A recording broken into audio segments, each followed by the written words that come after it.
তো সকালের এক্সপিরিয়েন্স বলো কেমন ছিল? জাস্ট ওয়াও ওয়াও এক্সপিরিয়েন্স ছিল। সবাই বাড়ির প্রত্যেকটা লোক যারা যারা এসেছে সবাই একই কথা বলেছে, একদম লক্ষ্মী ঠাকুরের মতো দেখতে ইভেন লাগছে। আমার কমেন্টসও প্রচুর একই কমেন্টস করেছে কি লক্ষ্মী ঠাকুরের মতো লেগেছে। ইভেন আমি সেটা বলতে চাইবো যে আমি তো তোমাকে এক্সপ্লেনও করিনি যে আমার এক্স্যাক্টলি কিরকম লুক পছন্দ, মানে সেই টাইমটা সময়টা হয়ে ওঠেনি, বাট তুমি সেটা রিকোয়ারমেন্টটা বুঝে আমার ফেস অনুযায়ী একদম আমার মনের মতো করে দিয়েছো। I am so happy, thank you so much. Thank you. এবার তুমি বলো যে এবার তুমি কিরকম লুক চাইছো?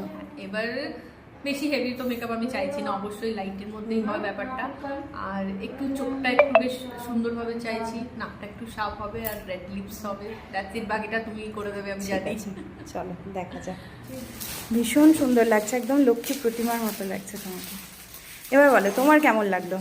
খুবই সুন্দর লাগছে, খুবই ভালো লাগছে। জন মাই এক্সপেকটেশন, আমি এতটা সত্যি ভাবিনি, বাট অ্যাজ ইউজুয়াল কিছু শুরু না হলেও একটা final good not it will be আর এক্সেলেন্ট আউটকাম যেটা দিয়েছে।